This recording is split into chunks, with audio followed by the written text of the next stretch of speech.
Bonjour. Je voudrais aujourd'hui, de manière certainement trop scolaire, et je vous prie de m'en excuser, mais rouvrir le dossier de la théologie politique et donc le dossier du débat entre Carl Schmitt et Erik Peterson. Vous le savez, en 1922, Carl Schmitt publia sa théologie politique, sous-titrée 4 chapitres sur la doctrine de la souveraineté. En 1935, Erik Peterson publia une étude intitulée Le monothéisme comme problème politique, sous-titrée Une contribution à l'histoire de la théologie politique dans l'Empire romain. Et la dernière note de ce travail de Peterson, qui rappelle que le concept de théologie politique a été introduit par Carl Schmitt dans le livre de 1922 que je viens de mentionner, la dernière note de Peterson s'achève par la phrase suivante, je cite, « Nous avons ici essayé d'établir, sur un exemple concret, l'impossibilité théologique d'une théologie politique entre guillemets. » Il fallut plus de 30 ans, 35 ans, à Carl Schmitt pour essayer de se délivrer de cette flèche du Parthe qui le faisait d'autant plus souffrir que l'opinion scientifique avait en général jugé convaincant l'argument de Peterson. C'est donc en 1970 que Carl Schmitt publia enfin, il avait 82 ans, sa Théologie politique 2, sous-titrée La légende de la liquidation, Erledigung, de toute théologie politique.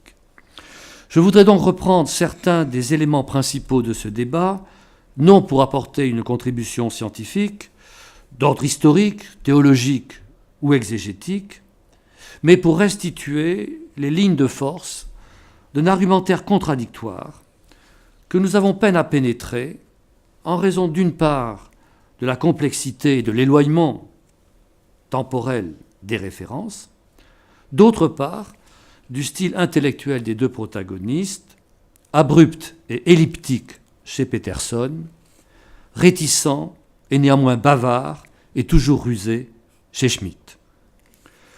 Ce débat, je crois, a encore à nous apprendre. Je commencerai donc par le commencement, la première théologie politique de Schmitt, celle de 1922, plus précisément le 3e chapitre intitulé « Théologie politique ». Je remarquerai d'abord qu'aussi idiosyncratique que soit l'art d'écrire et l'allure générale de Schmitt, le domaine dans lequel il opère, son atelier en quelque sorte, nous sont familiers. Il s'agit explicitement des Geisteswissenschaften, ou des sciences sociales, ou des sciences humaines, en particulier la science du droit et la sociologie, puisque Schmitt entend précisément faire une sociologie des concepts juridiques. Et Schmitt emploie avec facilité et un plaisir manifeste le langage de la science. Il est sans cesse question de système, de structure, de méthode. Il vit, en tout cas il s'active dans le monde intellectuel de Marx et de Weber, avec la pluralité de ses instances et la recherche toujours de la causalité la plus pertinente. Et tel qu'il se présente, en 1922, Schmitt veut être meilleur sociologue que Marx et Weber, mieux résoudre le type de questions que Marx et Weber se posent, mieux assurer sa prise intelligible sur le monde social. Et Carl Schmitt remarque que l'explication spiritualiste des processus matériels, comme l'explication matérialiste des phénomènes spirituels, conduisent également à une sorte de non-résultat, puisqu'on ne sépare rigoureusement les deux instances, spirituelles et matérielles, que pour les réduire ultimement à l'unité d'un enchaînement causal. Il s'agit donc, pour lui, de dégager deux instances qui relèvent également, quoique différemment, du concept du Begriff. Je cite Schmitt dans cette première théologie politique. Le présupposé de cette sorte de sociologie des concepts juridiques, donc ce qu'il entend faire, est ainsi une Begrifflichkeit radicale, c'est-à-dire une détermination poussée jusqu'au métaphysique et au théologique. L'image métaphysique qu'une époque donnée se fait du monde a la même structure que ce qui lui paraît l'évidence même quant à la forme prise par son organisation politique. Établir une telle identité, voilà en quoi consiste la sociologie du concept de souveraineté. Fin de citation. Il n'est pas certain que, procédant ainsi, Schmitt soit moins exposé à la tautologie que Marx ou Weber, mais nous lui ferons crédit sur le principal pour le moment. Ce qu'il faut relever immédiatement, c'est que Schmitt illustre cette identité de structure en recourant à l'analogie avec, disons, abandon, voire enthousiasme, ce qui nous vaut l'oracle fameux qui ouvre le chapitre, je cite, « Tous les concepts pertinents de la doctrine moderne de l'État sont des concepts théologiques sécularisés. Non seulement quant à leur développement historique, parce qu'ils ont été transportés de la théologie dans la doctrine de l'État, le Dieu tout-puissant par exemple devenant le législateur omnipotent, mais aussi dans leur structure systématique, dont la connaissance est nécessaire pour une analyse sociologique de ces concepts, l'état d'urgence a dans la jurisprudence une signification analogue à celle du miracle dans le cadre de la théologie. Fin de citation. C'est évidemment très impressionnant. Dans le chapitre dont elle forme l'intitulé, la théologie politique, l'expression théologie politique, n'est d'abord présente qu'implicitement sous la forme de ces analogies structurales dont Schmitt veut trouver des exemples dans les lieux et les contextes les plus divers. L'expression elle-même, théologie politique, n'apparaît qu'à propos des auteurs contre-révolutionnaires de la Restauration. Vers la fin du chapitre, il est dit aussi nettement que l'on peut l'espérer de Schmitt que, je cite, « Les auteurs de la Restauration, en France bien sûr, les auteurs de la Restauration furent les premiers, zuerst, à développer une théologie politique. » Fin de citation. Et à partir de là, dans cette théologie politique de 1922, les auteurs contre-révolutionnaires, donc Bonald, de Maistre, Donioso Cortés, fournissent l'exemplum, le type de la théologie politique, à la fois comme doctrine ou ensemble de thèses, comme registre du discours et comme expression culminante, spécialement significative et révélatrice d'une situation historique.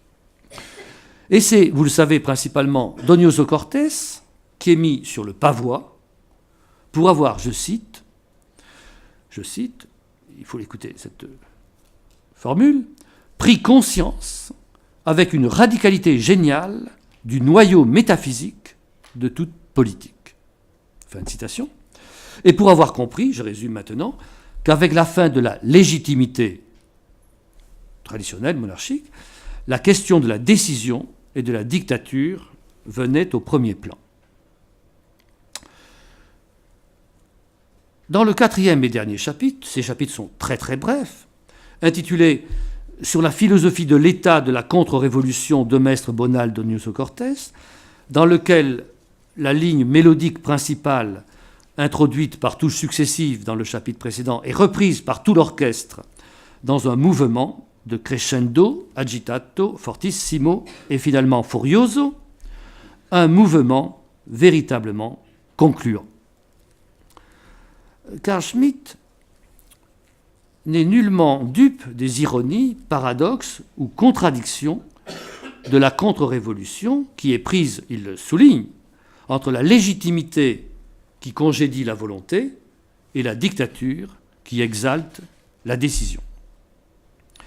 Et pourtant, cette pensée et cette humeur contre-révolutionnaire dont il discerne les points de faiblesse et d'aveuglement, lui fournissent pourtant les éléments principaux de sa doctrine, ou plutôt installent le décor et le climat dans lequel il entend considérer les possibilités politiques.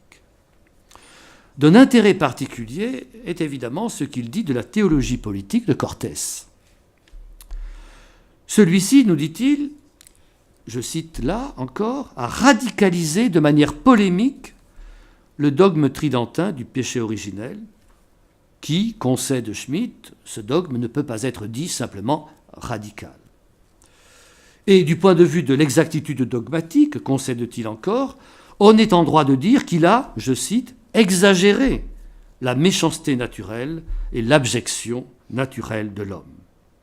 Mais, ajoute Schmitt, il y aurait de l'injustice à ne pas voir que pour Cortés, il s'agissait d'une décision religieuse et politique d'une énorme ungeheuer actualité, non pas de la mise au point d'un dogme. Je relis. Il y aurait de l'injustice à ne pas voir que pour Cortés, il s'agissait d'une décision religieuse et politique d'une énorme actualité, non pas de la mise au point d'un dogme. Il n'y a peut-être pas de phrase plus révélatrice de la pensée et de l'attitude de Schmitt sur ces questions, pensée et attitude qui ne changeront pas ou guère au cours de sa longue vie. Son peu de souci de la fidélité dogmatique, ou alors de la vérité religieuse, pour revenir à l'introduction de Bruno Carcinti, son peu de souci de la fidélité dogmatique lui rend possible d'imaginer une décision qui serait indistinctement politique et religieuse, celle-ci, cette décision, trouvant le motif et l'excuse de sa confusion dans une actualité dont l'énormité ferait toute l'autorité. Les traits révélés par cette phrase et par la suite du chapitre expliquent que Schmitt, malgré la durée et le sérieux déclaré de ses efforts, n'ait jamais réussi à comprendre ce que Peterson voulait dire et qu'il avait pourtant expliqué fort nettement dans l'étude que je vais considérer maintenant. Le contexte de l'étude de Peterson de 1935, le contexte le plus large, est celui du monothéisme et de la monarchie dans le monde hellénistique.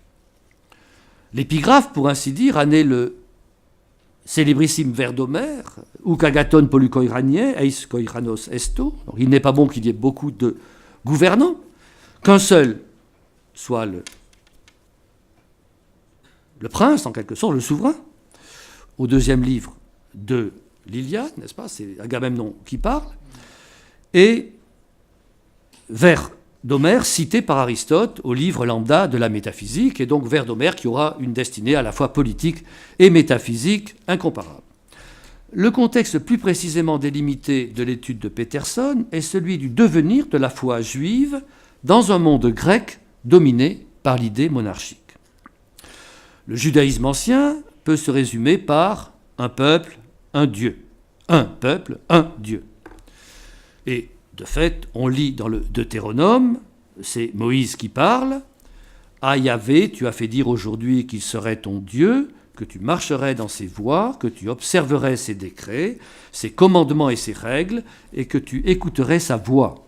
Et Yahvé t'a fait dire aujourd'hui que tu serais son peuple particulier, selon ce qu'il t'a dit, que tu observerais tous ses commandements et qui te rendrait supérieur à toutes les nations qu'il a faites, en honneur, en renom et en gloire, et que tu serais un peuple consacré à Yahvé, ton Dieu, selon ce qu'il a dit. » 26, 17-19, dans le Deutéronome.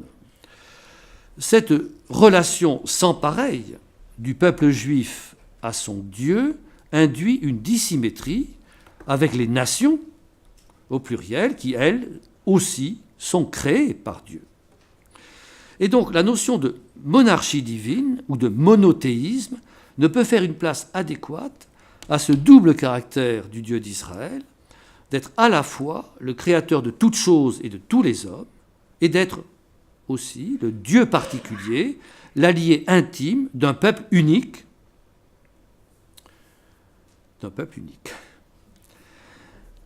Cette notion de monarchie divine est en revanche pertinente dans le paganisme qui s'accommode fort bien d'un Dieu unique et suprême exerçant sa domination sur les autres dieux et puissances, et par là sur les hommes, le monarque dans le paganisme n'étant pas celui qui est seul, mais celui qui règne seul. D'où la remarque décisive de Peterson que, s'il était tout à fait possible, sur la base du paganisme, de parler d'une monarchie divine qui s'institue d'abord, comme dans le cas de Zeus, n'est-ce pas, dans un combat contre les puissances de désordre du cosmos, le combat contre les titans, cela n'était pas possible à partir des présupposés contenus dans le concept juif du Dieu créateur. Si pourtant le judaïsme hellénistique, du moins Philon et le judaïsme alexandrin, ce n'est pas le cas du judaïsme palestinien, si pourtant le judaïsme hellénistique a usé du concept de monarchie ou de monarchie divine, c'est en fin de compte, dit Peterson, comme d'un concept politique-théologique destiné à justifier la supériorité religieuse du peuple juif et en même temps sa mission auprès des païens. Et les apologètes chrétiens, poursuit Peterson, Justin en particulier, reprendront ou garderont la notion et l'usage de la notion de monarchie divine, l'argument du prosélytisme juif passant dans la catéchèse baptismale chrétienne, je cite Peterson, quand Justin reprend ce concept et prolonge la tradition juive, non seulement se montrent ici à nouveau les liens étroits entre les enseignements juifs et chrétiens, mais il apparaît clairement en même temps que la littérature de propagande chrétienne, tout comme la judaïque, fait usage du concept politique théologique de la monarchie divine pour fonder la supériorité du peuple de Dieu se rassemblant dans l'Église du Christ vis-à-vis de la foi polythéiste des nations païennes. Fin de citation. Et bien sûr, cet usage politique, en tout cas polémique, du monothéisme judéo-chrétien ne pouvait pas échapper aux païens. Et le nom de Cels résume bien sûr la réplique païenne la plus élaborée.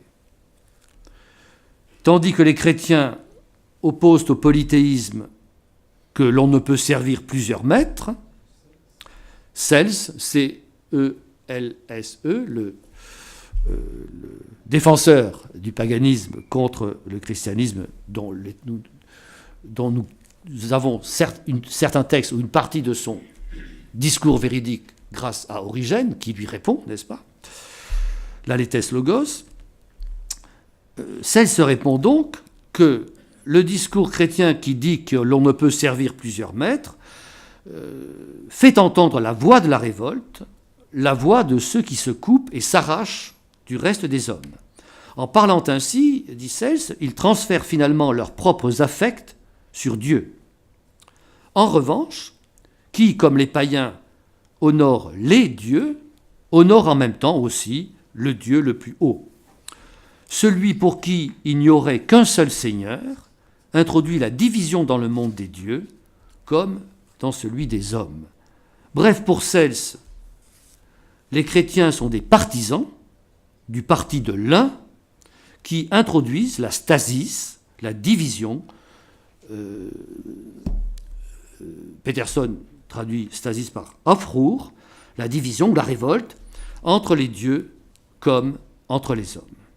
En particulier, les chrétiens, en voulant détruire les cultes nationaux, tendent à détruire les particularités nationales, cultes et particularités, pour lesquels l'Empire romain, l'Empire païen, a de la place. De fait, le Dieu un et suprême de Cels est une figure métaphysique indifférente aux dénominations nationales. Il laisse aux peuples divers leur religion héritée, car s'il règne, il ne gouverne pas dans les cœurs des fidèles. Pour régner sur les cœurs, aux yeux de Cels, il n'y a que les divinités nationales. Telle est donc la perspective dans laquelle Cels attaque le monothéisme chrétien, en se donnant la tâche impossible de réunir tous les peuples divers sous une seule loi. Le monothéisme chrétien, mais qu'on peut dire ici, pour une fois, le monothéisme peut être judéo-chrétien, c'est en tout cas l'expression qu'emploie Peterson, ce monothéisme ne peut être que destructeur des établissements humains réels, des cités. Alors comment les chrétiens ont-ils répondu à la critique de Sels ? Eh bien, Origène, donc à qui, je le disais à l'instant, nous devons la préservation de la partie du discours véritable qui nous est parvenu, Origène oppose à l'argumentation de Sels la prophétie eschatologique telle qu'on la trouve dans Sophonie. Je cite, « C'est pourquoi, attendez-moi, oracle de Yahvé, au jour où je me lèverai en témoin, car j'ai décrété de réunir les nations, de rassembler les royaumes, pour répandre sur eux mon courroux, toute l'ardeur de ma colère, quand au feu de ma jalousie sera dévorée toute la terre. Car alors je rendrai au peuple des lèvres pures, pour qu'ils invoquent sous le nom de Yahvé, pour qu'ils invoquent tous le nom de Yahvé et le servent épaule contre épaule. 3, 8, 9. Origène ne s'en tient pas à cette perspective purement spirituelle ou eschatologique. Il observe que la prédication de la doctrine du Christ s'est répandue victorieusement en dépit de l'opposition de l'empereur et de ses préfets, du Sénat et du peuple. C'est qu'à la venue du Christ, Dieu avait préparé les nations à recevoir sa doctrine en les réunissant sous un seul basileus, sous un seul roi ou empereur, de sorte que put être mise en œuvre l'injonction « Allez et enseignez toutes les nations ». Matthieu 28, 19. Et Origène demande « Comment aurait-il été possible que s'imposât une doctrine aussi pacifique que la doctrine chrétienne, qui n'autorise même pas à se défendre contre ses ennemis, si partout dans l'œcumène à l'arrivée de Jésus ne s'était produit auparavant un tournant vers une meilleure conduite ». Fin de citation. Ainsi, l'attaque de Sels a conduit Origène, peu intéressé par tempérament à la politique, à considérer avec plus d'attention la situation politique et surtout les effets pacificateurs de l'Empire romain. L'eschatologie chrétienne était ou semblait compatible avec une perspective qui accordait à l'Empire un rôle religieux, et elle tendait même à encourager une telle perspective, et c'est évidemment le moment pivot, n'est-ce pas, de la constitution de ce qui ressemblera à une théologie politique. Ce sont en effet ces suggestions ou tentations d'Origène qu'Eusèbe de Césarée, le héros de Carl Schmitt, et la cible de Peterson, qu'Eusèbe de Césarée transformera en une théologie politique caractérisée. Et Eusèbe s'attache à relire et à relier de manière cohérente les signes des temps. Jésus est venu dans le monde alors qu'Auguste régnait seul sur les Romains et que les Juifs étaient sous un roi étranger, les Hérodiens. Entre la fin de la royauté nationale des Juifs, l'instauration de la monarchie d'Auguste et la venue du Christ, Eusèbe découvre une cohérence politiquement et religieusement significative. À quoi s'ajoute, comme autant de confirmations, la fin de la royauté nationale en Égypte, en Syrie et ailleurs. Et donc Eusèbe reprend et amplifie les remarques d'Origène sur la manière dont la prédication chrétienne fut facilitée par l'unification impériale, celle-ci empêchant les superstitieux des cités, ton katapoleis desidaimonon, n'est-ce pas, les desdémones des cités, si j'ose dire, celle-ci empêchant les superstitieux des cités de se faire la guerre et de faire la guerre aux apôtres et messagers du Christ. Tandis que les nations et les cités à la fois sont superstitieuses et fomentent la guerre intérieure et extérieure, l'Empire garantit la paix. La paix, attribut de l'Empire, tend avec Eusèbe à devenir sa définition. Et avec ce que Peterson appelle, je cite, un manque frappant de tact exégétique, Eusèbe rattache directement la paix romaine aux prophéties de l'Ancien Testament. Ce qui commença avec Auguste est accompli par Constantin le Grand, dont Eusèbe, vous le savez, rédigea la vie. Avec la victoire de Constantin sur Licinius, la monarchie politique est rétablie en même temps que la monarchie divine est assurée. liant la superstition païenne à la pluralité des nations, Eusèbe enrôle l'Empire romain dans la lutte contre le polythéisme.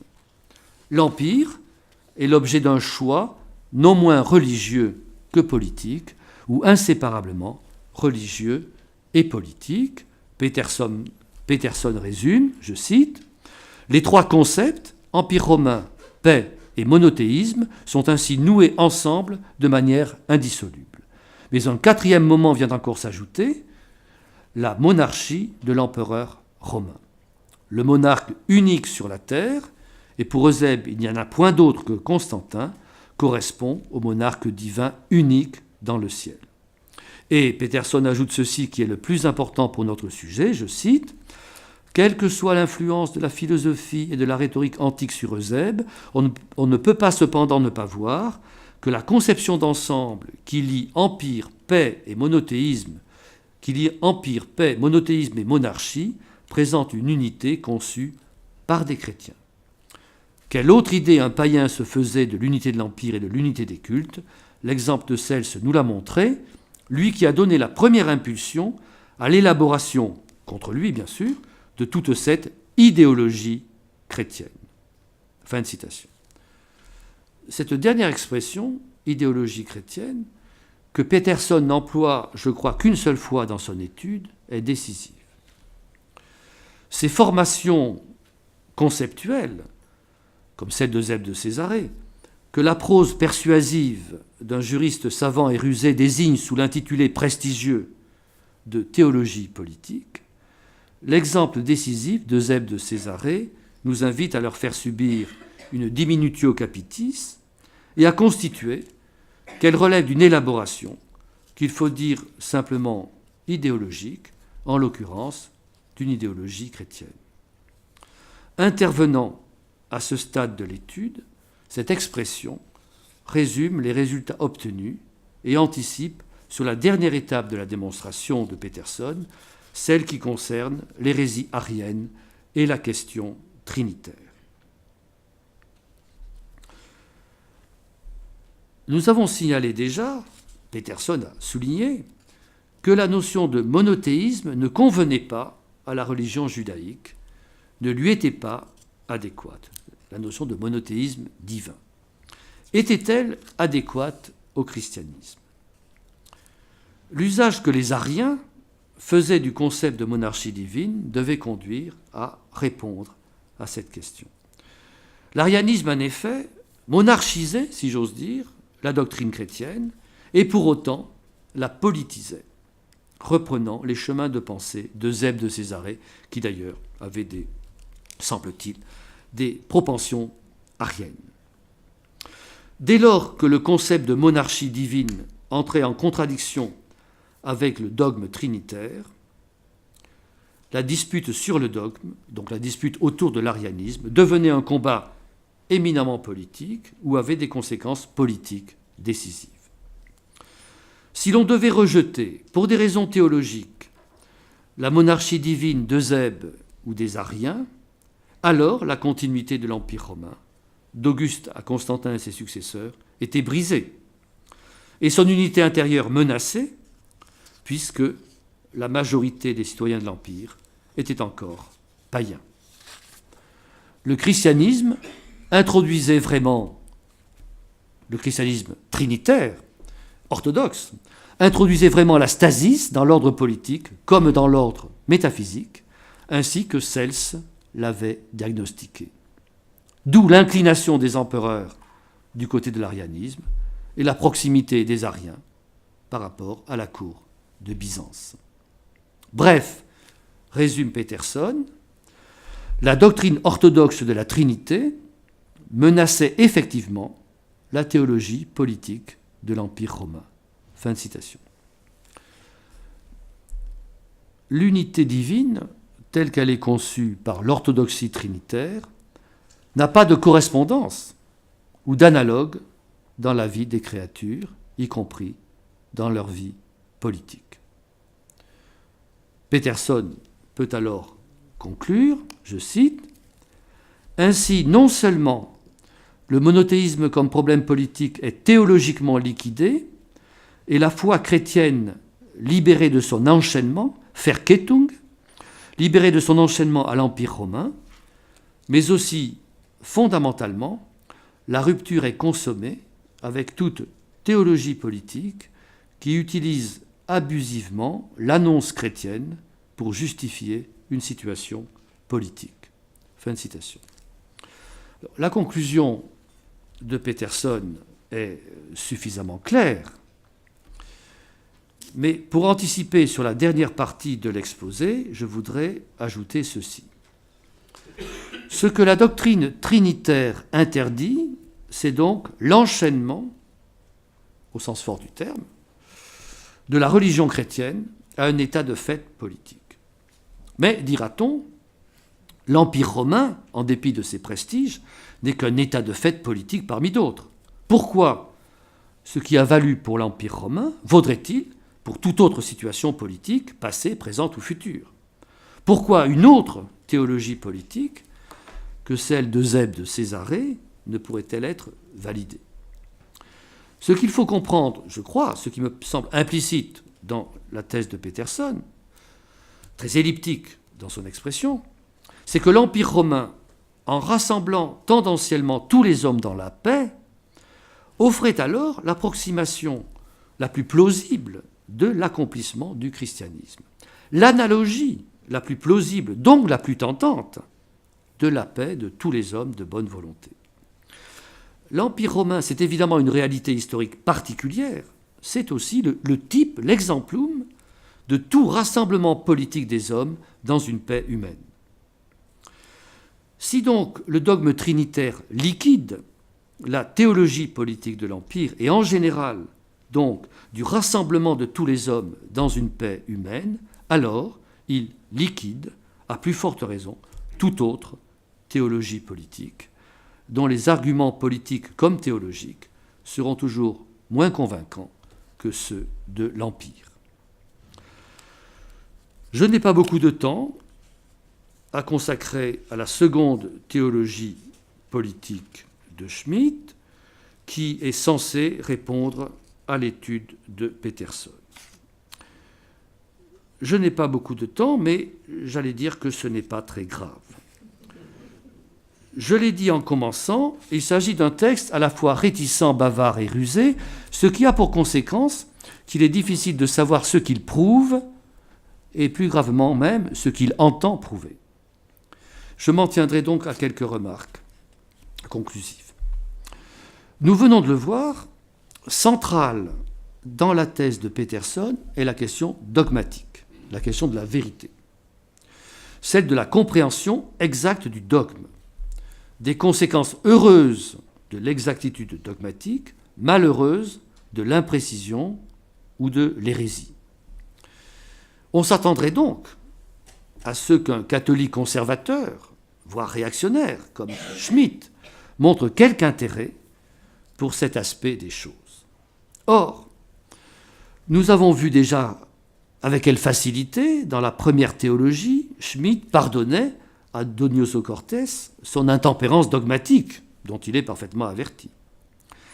La seconde théologie, celle de 69-70, beaucoup plus longue, et qui est censée répliquer victorieusement à Peterson, montre la même indifférence dogmatique.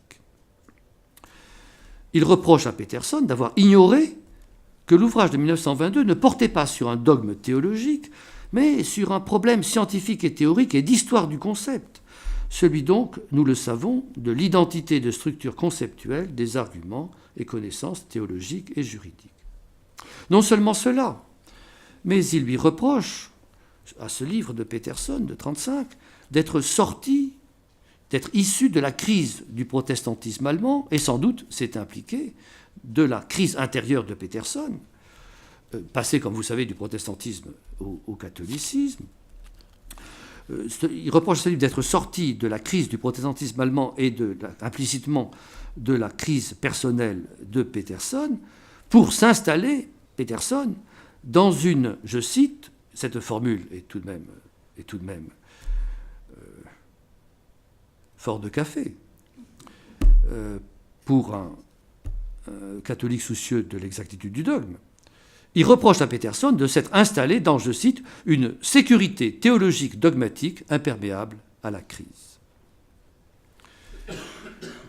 Une chose semble certaine, dans le syntagme théologie politique que Carl Schmitt a contribué décisivement à installer dans le paysage conceptuel de notre temps, dans ce syntagme théologie politique, chez Carl Schmitt, le mot théologie n'a aucun contenu notionnel, tant soit peu déterminé, tant soit peu net. Aucun contenu. Il n'y a aucun lien intrinsèque entre la notion de théologie politique chez Schmitt et la notion de théologie. Ce lien ne peut être qu'accidentel ou occasionnel. C'est un lien romantique, selon les catégories de Schmitt lui-même. Ce lien ne peut être qu'accidentel ou occasionnel, selon les métamorphoses de la situation historique et l'imprévisible productivité de la crise. Dès lors, la théologie politique, chez Schmitt, peut surgir du côté pile comme du côté face, du côté de la révolution comme du côté de la contre-révolution. Ultimement, tout est une question d'intensité. L'intensité des tensions politiques et polémiques qui affectent la composition, la force et la direction de fronten, toujours changeants. Je cite Schmitt. Nous avons donc de bonnes raisons de douter de la pertinence et d'ailleurs de la sincérité de la critique qui court le long de la seconde théologie, la seule critique d'ailleurs qui est un peu de netteté. Comment un bref essai portant seulement sur les premiers siècles chrétiens, jusqu'à l'époque de Constantin, pourrait-il suffire à justifier ce que Schmitt appelle le verdict global sur toute théologie politique? Alors, j'ai dit plus haut pourquoi la base de la preuve de Peterson était beaucoup moins limitée ou étroite qu'il pouvait sembler, et pourquoi au contraire la situation dont il traite, l'Empire romain, pouvait apparaître comme spécialement significative. En tout cas, Schmitt, lorsqu'il traite de théologie politique, se désintéresse entièrement de la question des formes politiques, ici de celle de l'Empire, question des formes à laquelle, vous le savez, il sera très attentif dans d'autres contextes. Il se désintéresse également de la question des régimes politiques. Osons le dire, il se désintéresse de toute réalité politique susceptible d'être prise en vue dans un concept déterminé. Ce qui apparaît clairement, c'est que la base documentaire du critique de la notion pourrait être aussi étendue que celle de Peterson semble limitée, elle serait toujours insuffisante aux yeux de Schmitt. Non seulement parce qu'elle résulterait d'un choix plus ou moins arbitraire dans la variabilité indéfinie des groupements amis-ennemis, mais parce que Schmitt, nous l'avons souligné, ne marque aucun intérêt pour le contenu théologique des situations inscrites au registre de la théologie politique, mais se soucie uniquement du degré d'intensité des oppositions, qui s'y font jour. Ici éclate ce que je me permets d'appeler l'insincérité de la critique schmittienne. D'un côté, il réclame, comme le ferait un modeste et rigoureux travailleur des sciences sociales, le respect scrupuleux de la plus prudente méthodologie. Il y a un paragraphe que je n'ai pas le temps de lire, à la page 51 de l'édition de la seconde théologie politique. Donc il réclame le respect scrupuleux de la plus prudente méthodologie. De l'autre, il ne montre d'intérêt véritable que pour la question de l'intensité des oppositions.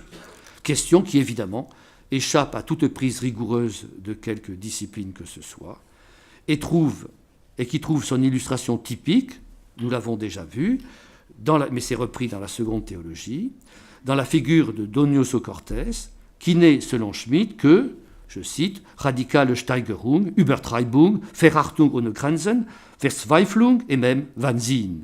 Donc, radicale intensification, exagération, mépris sans limite, désespoir et même folie. Pour Carl Schmitt, Donioso Cortés, qui est son modèle, son type, est proche de la folie. Carl Schmitt est lucide, c'est néanmoins dans cette figure dont il désigne la folie qu'il situe le type de la théologie politique dont Schmitt se fait jusqu'à la fin le défenseur. Ce qui est encore plus troublant, c'est que dans l'un des rares passages, peut-être même le seul passage, où Schmitt fait mine de s'approcher de la question dogmatique dans la seconde théologie, il tire argument de... Il fallait le faire. Il tire argument de l'effort de précision du concile de Nicée pour justifier un confusionnisme sans rivage.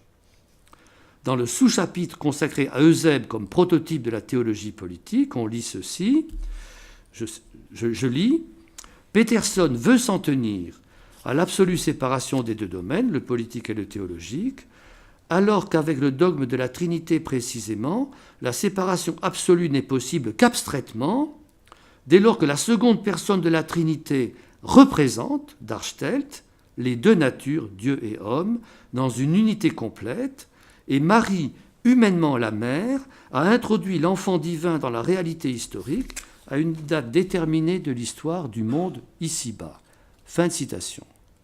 Le texte de Schmitt est tel que je l'ai lu, il n'est pas plus net en allemand qu'en français, et on est gêné pour Schmitt de l'embarras qui sourd d'une phrase aussi imprécise. Alors, je ne prendrai pas le ton inquisiteur pour m'étonner de l'emploi étrange du verbe darstellen dans ce contexte, n'est-ce pas ?